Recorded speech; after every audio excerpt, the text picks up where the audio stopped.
Okay, sorry, I'm having some technical difficulties here. I think I have it figured out. Okay, first of all, quick announcement. The midterms have now all been graded, and all of the grades have been entered into bSpace. But don't go and look for them because you won't be able to see them. So the GSIs will release the grades immediately at the end of today's lecture. Okay, I will show you a histogram of what the grades look like at the beginning of Thursday's class. Okay. Also, before I move into today's lecture, I just kind of want to remind people, several of you have contacted me about doing various other sort of projects that are in some way related to earthquakes or something that you've seen in this class. One student actually last year wrote her senior thesis in history, her History 101, on earthquakes and why Californians essentially ignore earthquakes. Other people have done various other projects. Some students came to see me this morning, and I wasn't available, I can't see them right now, to talk about a project to improve housing here in Berkeley. So, and I just want to sort of just raise people's awareness that, if you have some other project that you're doing somewhere else on campus, well, not necessarily a final project, but a project that's related to a class or something like that, and you kind of see a project that has some sort of relation to earthquakes and the earthquake problem, I am more than happy to talk with you about it and to assist you with those kinds of projects. In the past, for example, this student's thesis last year was a fantastic write-up on why Californians ignore the problems of earthquakes. So these sort of projects, they often produce something that obviously is not only valuable for the class or the senior thesis or whatever, but also is really very interesting and of great value and is shared amongst other people, obviously, with the student's permission. So this is just an ad to encourage you when you're doing projects in other classes to think about if there's a project that interests you that's related to earthquakes. I'm happy to talk to you about it. Come to my office hours and we can talk about it. Send me an email. We can set up a time, and I'd be happy to give you input on it. Okay? All right, so to today's lecture, so this is part 3 of our what we can do about earthquakes. Just to recap, we started by talking about earthquake prediction, which is where everybody starts. We cannot do that. On Thursday, we talked about earthquake forecasting. That is something that we can very much do, and primarily we do that so that we can assess the intensity of shaking that we might expect, and then have building codes to accommodate that intensity of shaking. And then what we're going to talk about today is earthquake early warning. This is a new... How many people here know what earthquake early warning is? 4 of you. Really? How many of you do not know what earthquake early warning is? 2 of you. All right.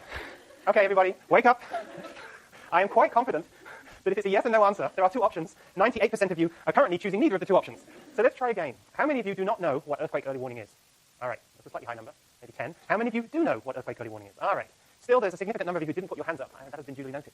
Okay, earthquake early warning is something that is fairly new. Those of you who are putting your hands up, I know I'm sure I've mentioned earthquake early warning during the class. My hope is that you might actually have heard of earthquake early warning outside of this class. It is something that's new. It isn't something that we have available to us in the US today, but it's something that we are working on pretty hard in the US, and specifically here at the Berkeley Seismo Lab, and we've been working on it for about a decade at this point. And we are very close to being able to provide public earthquake early warning along the US West Coast. And so what I'm going to do today is I'm actually not going to give you a standard lecture. I'm instead going to give you more of a public talk. I'm not really sure that there's a difference, quite frankly, so you can tell me at the end whether I talk with a different tone or not. But what I'm going to do is actually give you a public talk that I gave to a strong motion group a few weeks ago, talking about the status of earthquake early warnings. This is an active area of research in my group, and so I give talks on this on a regular basis. And so I'm essentially going to give you one of those talks. So it has a slightly different style, I guess, to a normal lecture. In terms of reading, there's actually 2 pieces of reading I would like you to do associated with today's lecture. Both of them were written by me, so it's very easy to read. The first one is a comment in Nature from last year, which is really talking about the political process that we've become engaged in order to get the political motivation to build an earthquake early warning system. That's the second count. And then the second one is a little older, from 2011, and it's a Scientific American article which is talking about earthquake early warning. Both of those are linked on the class webpage. If you just go to where you download the lecture notes, you'll see a link to both of those readings. Okay? So, oh, interesting. I think we just did this, didn't we? Okay, so earthquake early warning now or after the big quake? When we've been talking, as you'll see this at the end of my talk, we spent a lot of time talking with politicians to try and get the necessary funding to build a public earthquake early warning system. And one of the things that is very obvious to the politicians, they will say it themselves, is that if we were to have an earthquake today, they would build a public earthquake early warning system next week. And we know this because all of the investments in seismic hazard reduction have been made in the immediate aftermath of an earthquake. All of the seismic networks that provide all of the data we use to understand ground shaking intensities for future earthquakes, the same seismic networks we use for earthquake early warning, they were all funded after earthquakes, whether it be after the Loma Prieta earthquake, after the Northridge earthquake, after the 1930s earthquake. All of the investment happens immediately after an earthquake. And then people forget. Politicians forget. And so it's very difficult to get funding to mitigate hazards without that kind of motivation. And legislators recognize that. And so we managed to kind of use that to make some progress with early warning. It didn't get to the point of actually funding it, and I will get to that point in a moment. So that's the question. Are we going to do this now, or are we going to wait until after the next big earthquake and then implement an earthquake early warning system? Now, I used to have to tell people what earthquake early warning was myself. I don't have to do that anymore. Instead, I'm going to show you, hopefully you're going to be able to hear this, I'm going to show you a short clip from the Rachel Maddow show, which is on a commentator on MSNBC, and from her geek, Moments of Geek. Can you hear this?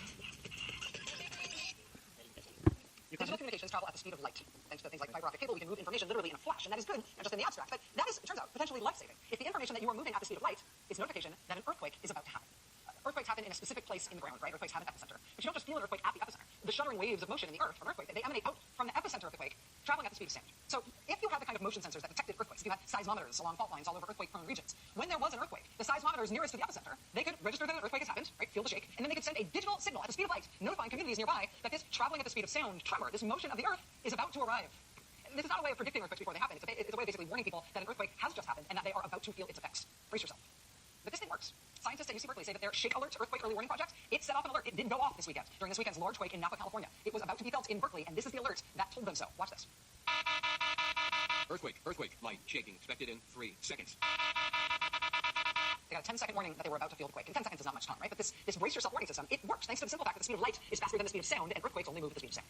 With more sensors in more places, they could presumably deliver even more warning time. California's hoping to have that bigger system in place in the next few years if they can get it funded and finished. From the LA Times today, once fully developed, the system could give downtown Los Angeles 40 to 50 seconds of warning that the big one was headed from the San Andreas Fault, giving time for elevators to stop at the next floor and open up, for firefighters to open up garage doors, for high-speed trains to slow down to avoid derailment, and for surgeons to take the scalpel out of a patient. Giving your surgeon enough time to get the scalpel out of you before the giant earthquake starts shaking the operating room. That idea of a tectonically shaking scalpel inside your body somewhere, that is something you can never unknow, and I'm sorry, but the idea that this warning technology, that it works, that it worked this weekend, in fact. It's not just on a drawing board somewhere, it is in effect, and it could be expanded and is being expanded. That is an excellent thing. They've got a system like this in Japan, they've got it in Mexico, and some other places around the globe. California could get their whole statewide system done in a few years. God bless the geeks. They will save us all. That's time for the last word with Lawrence O'Donnell. Hi, Lawrence. Rachel, it's just one thing. God bless the geeks, they will save us all. I love it. Okay, so obviously this was a piece that was put out on MSNBC shortly after the Napa quake, and as you just saw, we actually managed to push out a warning prior to the Napa quake. And so that's what she was talking about on the Rachel Maddow show. So she gave you the whole concept, right? The concept here is that you use the fact that seismic waves travel up to the surface. There are two types of waves, P waves and S waves. You detect the P waves close to the epicenter, and then you use, am I very loud now? Should I turn it down a little? That's okay, all right. And then you use the fact that you can transmit that information at the speed of light, I mean electronic communications at the speed of light, to put out a warning before people feel the shaking. So that's the whole concept behind earthquake early warning. Yeah. Okay, so the question was, where does the warning appear? So I will come to that in a few minutes. Okay, so that was kind of the 3-minute version of what I'm going to talk about in a little more depth over the course of the next 30 minutes or so. So what is the idea behind earthquake early warning? Well, the idea is that there is a significant amount of time between when an earthquake starts and when you feel the shaking. This is a magnitude 8 earthquake on the San Andreas Fault, so it started up here. This is actually the front of the rupture, so the rupture is going to work its way all the way down the San Andreas Fault to San Luis Obispo, just like in the 1906 earthquake. The yellow circles are the P waves. So right about now is when the first P wave would arrive here in Berkeley, and so we would feel a jolt, and we would know this was a significant earthquake, but we would not know whether that was the strongest period of shaking from a close-by earthquake or instead was just a bump at the beginning of what is a massive earthquake. It's not until the S waves arrive, the S waves are indicated here by the red circles, it's not until the S wave arrives that we would really start to feel shaking and we might potentially start to see some kind of damage, so right about now. So now this room would be bouncing up and down. Of course, you would all be on the floor because you felt the P wave, but the room would be bouncing up and down, we would start to see some kind of damage. But still, the strongest period of shaking will not occur until the rupture itself makes its way down to the section of the San Andreas Fault that is closest to us. Remember, the intensity of shaking is a function of the magnitude of the earthquake at the distance from the fault, and then, of course, the type of ground that you're on. And so, of course, it's when this section of the fault ruptures closest to Berkeley that we would see the strongest period of shaking. Now, this animation is running in real time, okay? So this is real-time animation of what an earthquake of this kind of size might look like. And so what you can see is that there is a significant amount of time, about 2 minutes, between when the earthquake started and when the strongest period of shaking really starts here in the Bay Area. Now, this is the worst-case scenario earthquake, right, in the sense that it's the earthquake, it's a magnitude 8, and it's a bigger earthquake for us because the earthquake is starting at the far end of the fault and then is rupturing towards us, so we get a directivity effect as the rupture is coming towards us. So this is the worst-case scenario for the Bay Area, and it also happens to be the earthquake for which there could be most warning. And so there's 2 minutes here, so maybe you get a minute and a half worth of warning for this kind of earthquake. Now, so this is the best-case scenario in terms of warning, the maximum amount of warning time, because the earthquake ruptures starts all the way up here and travels down towards us. More typical warning times might be seconds, tens of seconds. As you saw in that Rachel Maddow clip for the Napa quake, there was, depending on where you were in the Bay Area, you got somewhere between 0 and about 20 seconds worth of warning. So to the south in San Jose, 20 seconds of warning. You would not get a warning, or they didn't get a warning in Napa for that quake because they were too close to it. Here in Berkeley, there was actually about 5 seconds of warning between when the warning was issued and when the S wave arrived here in Berkeley. Okay? So this is the concept behind earthquake early warning. And before I move on, I'll just point out that this animation, in fact, was put together by an alum of this class as a part of a class project. It's actually coincidental, I mentioned this at the beginning, but it's part of a class project in computer science. And I can tell you, this particular animation has been used on pretty much every single major media outlet since he put it together a few years ago now. Okay, so we have a system in place. We call it our demonstration system. This is not a public system.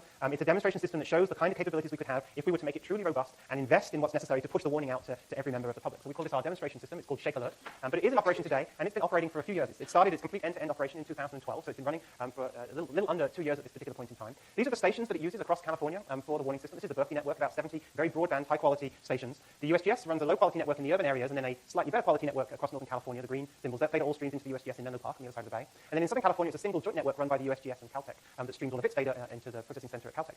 And so this is the statewide seismic network that we're using as part of the early warning system. It's about 400 seismic stations. That data is continuously being streamed into these 3 processing centers at Berkeley, USGS Menlo Park, and at Caltech. And our algorithms are running continuously to detect earthquakes, combine information from multiple sites, locate the earthquakes, estimate the magnitude of the earthquakes, and then push out warnings. Okay, so I get warnings on my cell phone. Okay, so that's kind of where the system is, that we can push the warnings out. My cell phone says, earthquake detected. Usually it says no shaking expected. But one day it's going to say, look. Okay, so that we have this system running, we detect the earthquakes, and we push the alert out to the scientific community, but also to external partners. And I'm going to talk about the external partners that are receiving the warning. Even though this is a demonstration system, some groups are already receiving the warnings, and they're taking actions as a result. So that brings us to the Napa quake. Yeah, so as you already know, we detected the Napa quake, and we pushed out a warning. And so this is what the warning looked like. Actually, I guess I'm going to need the sound again. So the question a minute ago was, how would you get the warning? So I'm afraid you guys cannot get the warning. But right now, one way that you get the warning is you can run, this is a Java app that you can run on any desktop or any computer for that matter. And so whenever there's an earthquake, it pops up, and it does this. Earthquake. Light shaking expected in 2 seconds. Okay, so this is specifically the warning that they got. One of the external users is the city of San Francisco. And so they run this in their 911 center, which is on Turk Street, very close to the City Hall. And so this is the alert that they got for the Napa quake on the 911 center in San Francisco. And so what you can see is it shows the location of the earthquake. This is the location, the epicenter of the earthquake between Vallejo and Napa. Then what you saw was the yellow and the red circles, which are the seismic waves traveling out from the epicenter. The little house here is the location. So as a user of this, you put in your location. So you put in the latitude and longitude where you're located, and the app then calculates the amount of time until the shaking is going to arrive at your station. Specifically, it's until the S wave arrives, and also the amount of shaking expected. In the case of the Napa earthquake, the shaking intensity is an intensity 4 in San Francisco, which is defined as light shaking. Okay, so let me play it one more time. So we'll count down until the shaking arrives. This is the P wave. This is the S wave. Now, of course, there's not a huge amount of warning. This particular earthquake in Napa was fairly close to San Francisco, fairly close to Berkeley, and so the amount of warning at Berkeley was 5 seconds. Here in San Francisco, it was 8 or 9 seconds. But down in San Jose, it's more. So, of course, the amount of warning you get is a function of how close you are to the earthquake. And as I said earlier, if you were in Napa, you wouldn't have gotten a warning. There's a blind zone because the system just can't operate fast enough to get a warning out before the shaking arrives at the surface. Okay? So how could we use earthquake early warning? What's the point of having just a few seconds of warning? Actually, I'm going to ask you guys that question first of all. Is it worthwhile having 5 seconds of warning? I heard a lot of yeses and a few no's. So let's go to the no's first. So those of you who said no, why are 5 seconds warning not useful? Be bold. No pressure. I heard some no's over here. Come on, it's a perfectly reasonable response. Why is early warning, why might a few seconds of warning not be useful? Nobody? Okay, I guess we'll move on to the yeses. Who thinks a few seconds of warning would be useful? All right, so what would we do with a few seconds of warning? Yeah. Slow down the BART trains. That's a great term. We actually do that. I don't know if you knew that, but we actually are already doing that. I'll talk about that in a moment. What else? Yeah. Right, so you can get under a desk, you can get away from things that might fall. In fact, when it comes to our own personal protection, what you would do is exactly the same thing you would do if you were to start feeling shaking. As in, you move to a safe zone, you move under a sturdy table. The difference, of course, is that you can do it before the shaking starts. So in a big earthquake, the shaking is going to start, and it's possible that you're not able to then move to your safe zone because of the shaking that's going on. What else might we use early warning for? Yeah. Power down. Oh, data center, right? Power down data center. That's the hand, yeah. So parents have time to get to their kids if they're close by. I mean, obviously, as in the same room, certainly, but perhaps maybe if they're just a room away in the same house. Yeah. Yeah, that's actually a surprisingly important one. It's just a few seconds of warning for emergency response that allows them to do things like open firehouse doors, but perhaps more importantly, push out information about the response before the shaking starts. Of course, when the shaking starts, we may well lose communication. So if you can at least have pushed out information about how you want to respond to emergency response groups before the shaking starts, it's more likely to get out. And in fact, the city of San Francisco right now is working on having the alert go from Turk Street out to every single firehouse so that they all know exactly what's going on before the shaking starts. What else? Yeah. Start slowing down BART trains. Somebody else mentioned BART. That's right. I'll talk about that a little more in a moment. Anything else? Yeah. Reach for your emergency kit. That's a good idea. I think it's more important to be under a sturdy table, and then you can get your emergency kit. But yes, yeah. Slowing and stopping traffic, that's right. And there's a risk here. This is an interesting one because there's a lot of concerns. If you push out a warning, let's say over the radio, okay? So let's say over the radio you get an automated warning that shaking's about to start, just like the emergency, the emergency alert system. So of course some people have their radio on, other people don't. So what happens if then half of the cars on the highway suddenly slam on the brakes and the other half don't? Okay, so that could potentially kind of get a little scary. However, they have a warning system in Japan and they've had it for a number of years, and this has not been a problem. So the reality is that people don't slam on the brakes because of course that's completely non-intuitive. You're driving along at 60 miles an hour, you have one car, whatever, 20 feet in front of you, another car 20 feet behind you. You're not going to just slam on the brakes and bring the car. Instead, you're going to slow down at a reasonable speed because otherwise you know full well the guy behind you is going to go into the back of you. So the answer is yes, slowing and stopping traffic is a good thing to do, but they're having concerns about possible negative impacts. Yeah. Well, also, do they have like sirens for everyone to do it? So you could have sirens, but that doesn't work for a highway, obviously. But you could have sirens in public places. In Japan, they have loudspeaker systems in public spaces, and they use it. There's been discussion about using the PA system that we have here on campus for early morning. Anything else? Yeah. Power down nuclear facilities. That would seem like a remarkably smart thing to do. However, PG&E will not talk to us for political reasons, obviously. Anything else? Okay, you guys have hit most of the key points. I mean, when I think about how you can respond to earthquake early warning, I think about 3 categories. Okay, the first category, which everybody thinks about first, is how I as an individual would respond. And so that's about doing exactly the same things you would do in an earthquake. Are you moving to a safe zone, getting under a sturdy table so that things don't fall on you? But there are other circumstances when your personal safety might be of more of a concern. Eye surgery is something that a lot of people can relate to. Having the surgeon remove the scalpel. Obviously, Rachel Maddow liked that one and emphasized the tectonically shaking scalpel. I thought that was brilliant. People who work in hazardous locations, construction sites, chemical facilities, things like that. There's the ability for individuals to move again to a safe zone, the pre-identified safe zone, so they're less likely to be injured. This is what a big box store like Home Depot or, Home Depot's best example probably, is going to look like after a big earthquake. If you're in Home Depot, I shouldn't use the name, this is being recorded, some orange-colored big box store, and an earthquake starts, you do not want to be in the aisles, right? Because this is what it's going to look like afterwards. And so, of course, the thing to do is to be moving to a safe zone underneath a sturdy table. The second category is, and in fact, it's this category that is going to allow us to build a public warning system. Okay? When we're out in Sacramento or Washington, D.C., asking for the few $1 million that we need to build this system, this personal safety does not cut it. Okay? What gets people's attention is when you can start talking about savings, dollars savings. So the BART train